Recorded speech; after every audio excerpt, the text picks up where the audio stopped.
On today's show, someone I know very well. In fact, someone I have known my whole life. She's my cousin, Leslie Matz.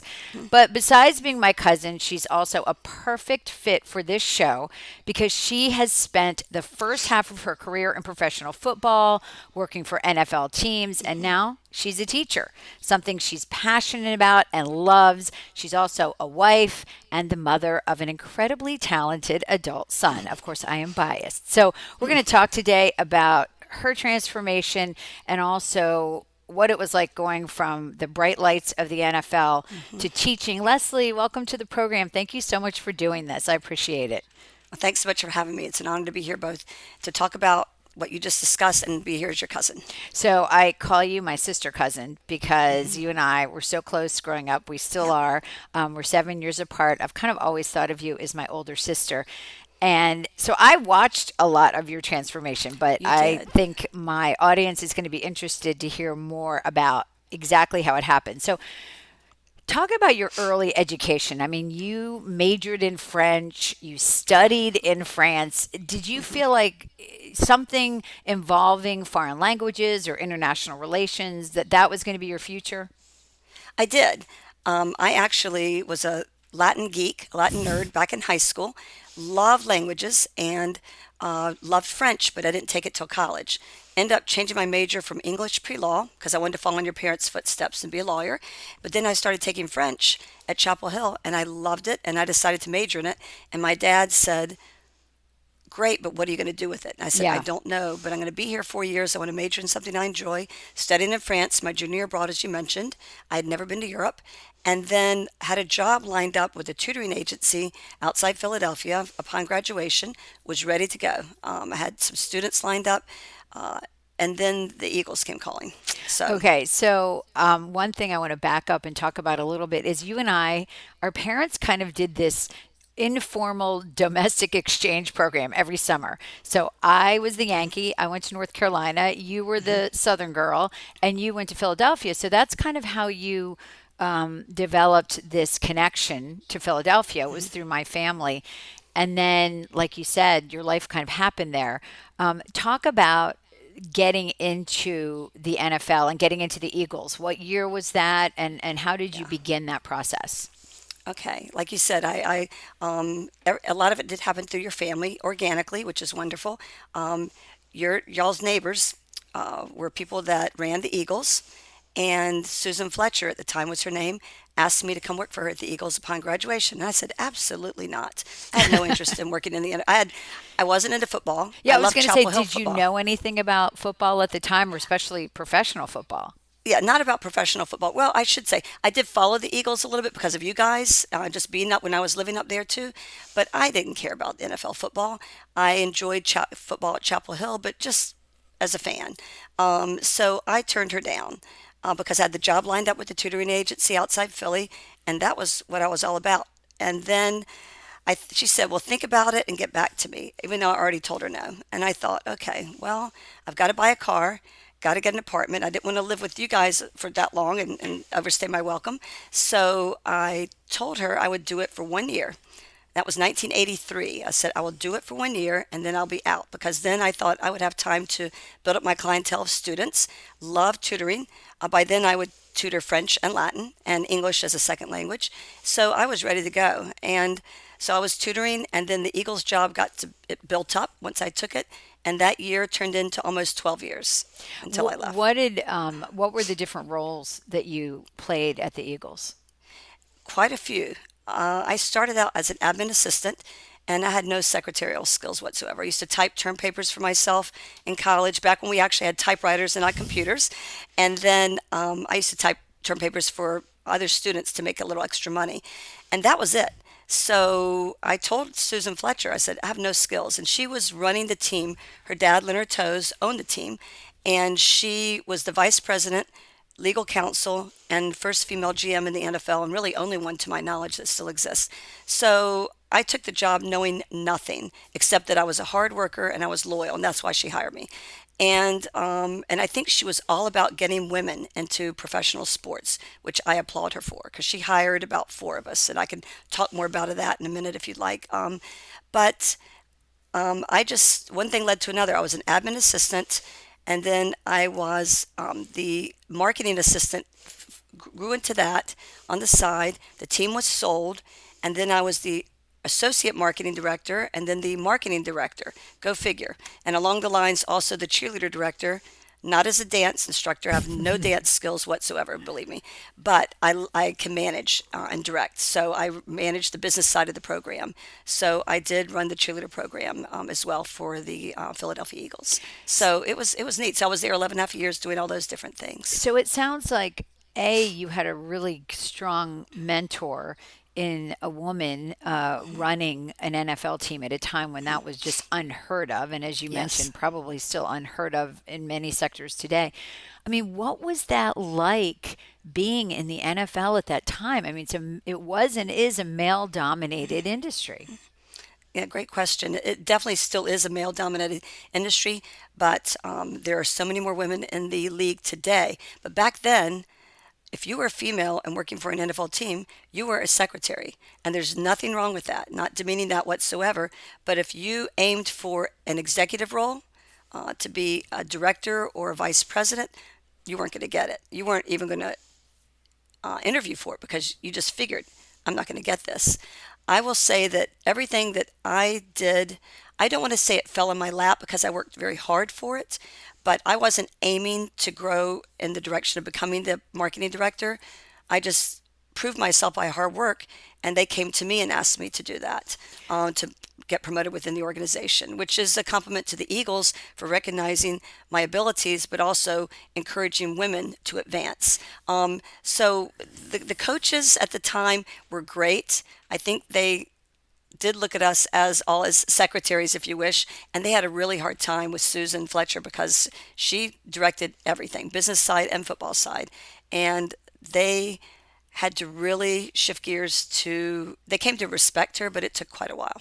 Yeah, I can imagine. And, both of us are very close with her daughter, Marnie, who's now gone on to be an author and a motivational speaker and really still involved a lot with the NFL.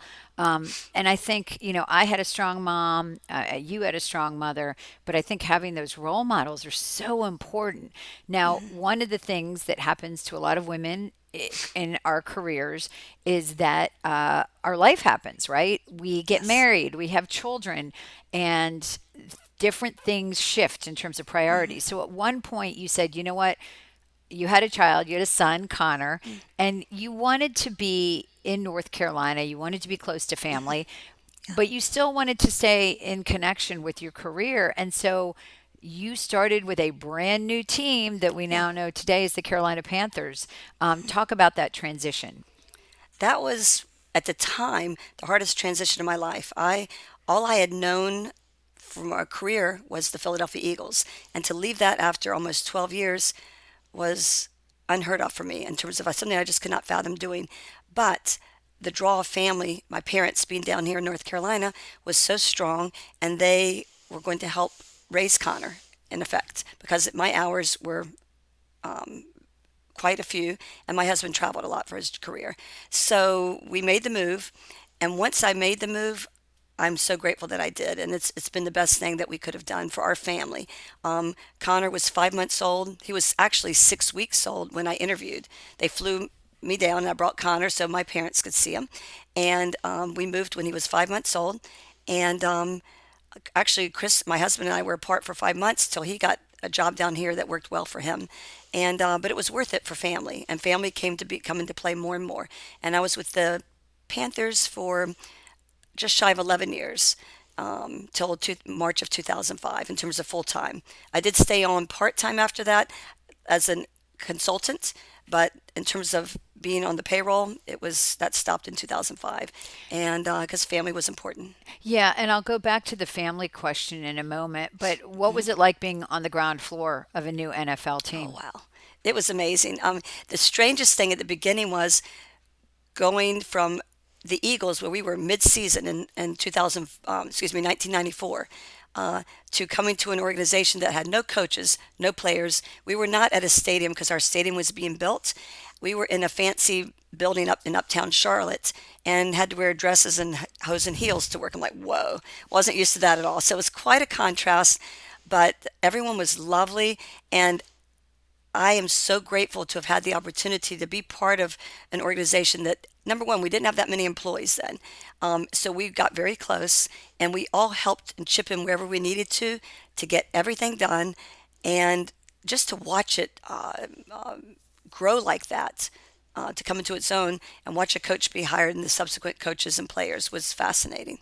So it was an honor. So, and we'll talk about what you did next when you left the Panthers, but talk about family for a little bit. Talk about the decision to step back, to focus on your son specifically, and really to get him through some difficult years until he blossomed, which he obviously has. He's so Yeah. successful. But talk about that a little bit. Yeah. So I was with, like I said, with the Panthers for almost 11 years. I was the director of entertainment, special events, busy job. Connor actually grew up down at the stadium. In theory, I kept a pillow and a blanket in my office for him because I had to get him so much after school. If my parents were out of town or my husband was traveling, I'd pick him up at Montessori school or at his elementary school and bring him back to the stadium. He would go to sleep there. Everyone knew him, coaches and everybody. So he was part of the team. But I left when he was getting ready to start middle school. That wasn't a decision I took lightly because I couldn't imagine not being a career woman. Did not know what I was going to do, but he was going to start sixth grade. And Connor is as you mentioned, amazing young man. He's very creative. We didn't know it at the time, but he's gay. And he was starting to get bullied at school. He was in a public school that wasn't art oriented, and he was starting to get bullied. And he would come home from school and say, "People are telling me I'm gay, and I'm not gay, and it hurts my feelings," and so on and so forth. And my husband and I sat him down, and we just told him, "Connor, we don't care if you're straight or gay, black, white, purple, yellow, whatever you are. Whoever you are is who God made you, and we love you unconditionally. So be yourself." And that's the only thing we said. Be yourself, and you're an amazing young man. And that was all we said. We let him know that our door was always open, but we never pushed the issue because we didn't want to draw him one way or the other, sway him. That was his journey that we were on with him. So he ended up dating girls because he did not want to be gay. He tried and tried and finally Maybe came out because of the messages, right? That yeah, oh yeah, society was giving him at the time. absolutely, absolutely. He felt pressure to do that, I guess, by others, even though we didn't care. And like when he was young, he was always into fashion design, and we would go And on. art. I mean, he's an Yeah, in amazing art, artist. yes. Yes, very much so. And we would go to Target and he would want to buy Barbie clothes. He never played with Barbies, even though that would have been fine, but he wanted to dress them because it was the whole fashion aspect. Um, and so we allowed him to buy things that everyone would say are girl toys because it's what he wanted, Sure. and we weren't going to have society dictate what our son should and should not do and who he should be.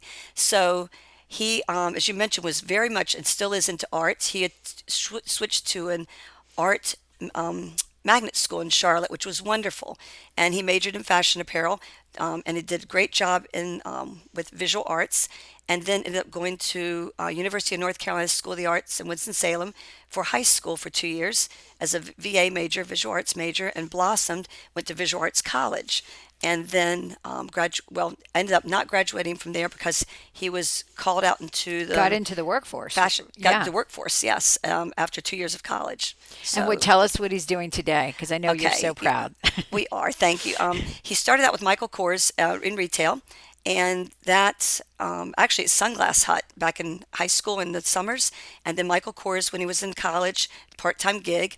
They wanted him full-time, and he thought as the assistant manager, and he did all their lookbook and all the fashion for them. So he was doing that, and within less than a year, Saks Fifth Avenue came knocking at the door through LinkedIn, and they asked him to work in Tyson's Corner as a visual stylist. He schlepped from Baltimore down there, and that worked out for him for a while. Less than a year later, he was promoted to visual director of the store, the only Saks had ever been to in my life in Philadelphia, back to his roots where he was born.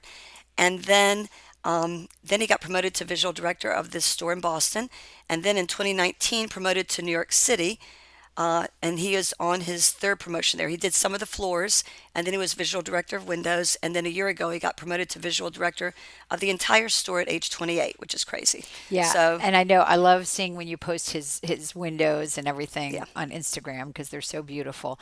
And you know what's interesting is we always feel like, well, once our kids leave and they're off doing their own thing, you know, that's when we focus more on our lives and transforming our lives.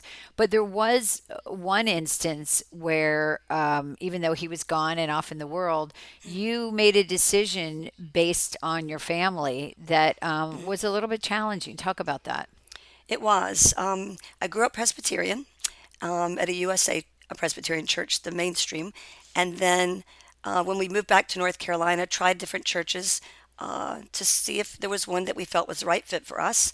And was at Davidson United Methodist, which is an exceptional progressive church. And I say progressive in terms of I knew it would fit for our son. And he was in youth group there and so on and so forth. And then when we moved away from that area across Lake Norman outside Charlotte, we I was at a church, Denver United Methodist, wonderful people there in terms of the staff, but the Methodist Church worldwide is going through challenges right now. They will not allow people who are gay to be pastors in the church. They will not marry gay people who are gay. And while I love the individuals at that church, the message that the Methodist Church worldwide is sending out went totally against my beliefs, and I felt very hypocritical being there, even though I cared for the individuals there and the service that they provide in our community is exceptional.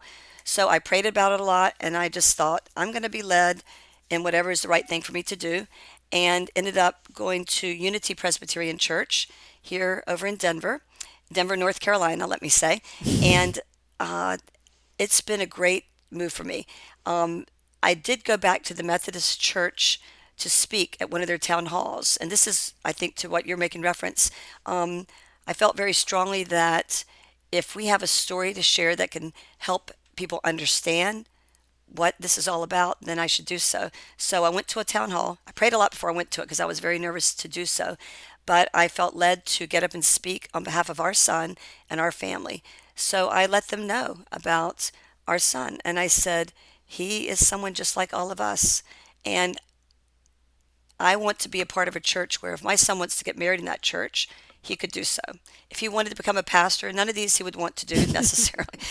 No, but all that said, if he wanted to, he could do that. And I just wasn't comfortable worshiping in a denomination that was so anti-gay. That my family will come first and always will.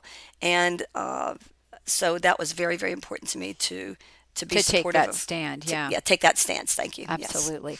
So, in addition to, you know, raising your family, he goes off into the world.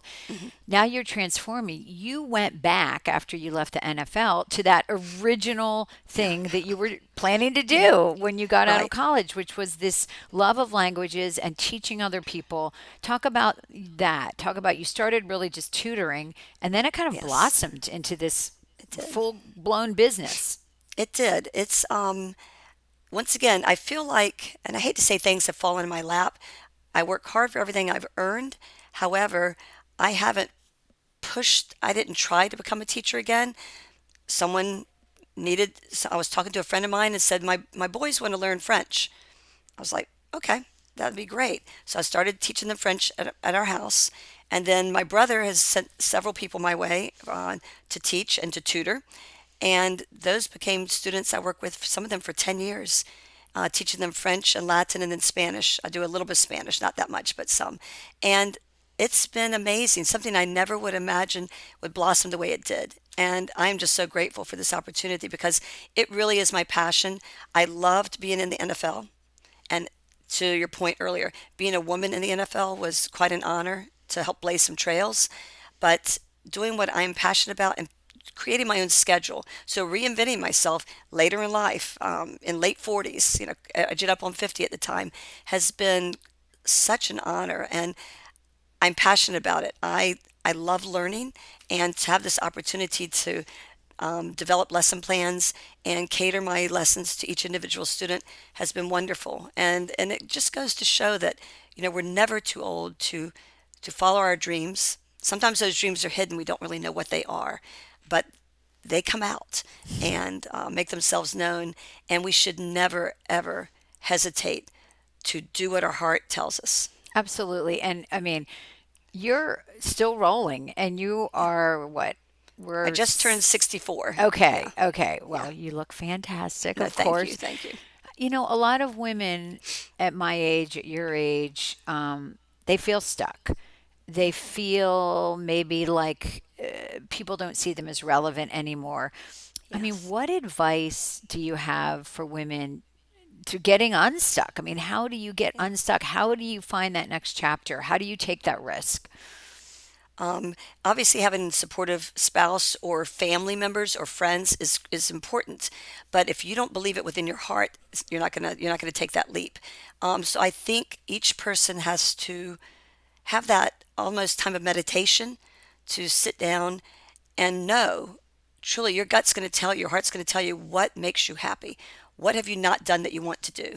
Whether it's traveling, whether it's another career, whether it's a charitable group that you want to get involved with, because I know you're doing so much of that yourself, and it's figuring out what makes you happy, makes you feel validated, and I hate to say needed because you do it to help other people, but we in turn get so much out of when we're helping others, we get so much out of it as well. But it's taking stock, and you've got to sit down and take that time. And I think once you do, look at that list you've created, and then try it, try something. And if that doesn't work, you go into the next thing. And don't feel if one door is shut, that just means another door is going to open. And believing in yourself. And it's sometimes it may be hard to do that, but like I said, if you take the time for personal reflection and meditation and create a list of things that you really want to do, and then talk to your close friends and family about here's what I want to do. How can you help me achieve that? And the motivation for is one thing for sure. Yeah, And that one my husband was very supportive in that regard when I left the NFL. He was one great. one of the things that you mentioned just now about doing volunteer work or doing things that feed your soul. I was listening to a podcast the other day, and it was Arnold Schwarzenegger being interviewed, Huh. and he just said, be useful. Be useful, Yes. like whatever that means, whatever that looks like for you. Is there anything you haven't done that's kind of on your bucket list that you want to do? Um, Travel wise, I want to go back to France. I have a very close friend, Marie Renee, I lived in the south of France when I was a student, and I plan on going back there in 2025 to go visit her and see where I live, see my old apartment. That's been over 40 years. So that is probably the biggest thing on my bucket list. There's some other travel that would be fun, but beyond travel, it's really getting more involved once I'm not teaching as much, to get even more involved in my charitable endeavors. I co-ran a group here in Lincoln County called Helping Hands, and we touch so many different facets of needs here in Lincoln County, and our volunteers are amazing. And I want to get more involved in that and more involved in my church now. I had just joined this church before COVID hit, so I haven't gotten back into that as much because of my schedule. So as my schedule gets lighter, a little bit more travel and more volunteer work, and just family coming to see you more often and coming to see other family members in the Raleigh area, and my family's out on the coast. Yeah, I think we're just always, if we have that energy and that excitement and that curiosity about life, we're always transforming, right? We're Yes, always evolving. And that's really kind of the key to the journey. It's about the journey. yes. Leslie, thank you so much for sharing your story today. It goes without saying that I've always looked up to you, I've always admired you. You are like a big sister to me, but I'm just really proud of all you've accomplished. And most importantly, the person that you are to the people in your lives, because I know how special and important you are to me. So thank you, thank you, thank you. And I think our audience is going to get a lot out of listening to this conversation. Well, thanks so much for having me. It's been an honor. Thanks a lot.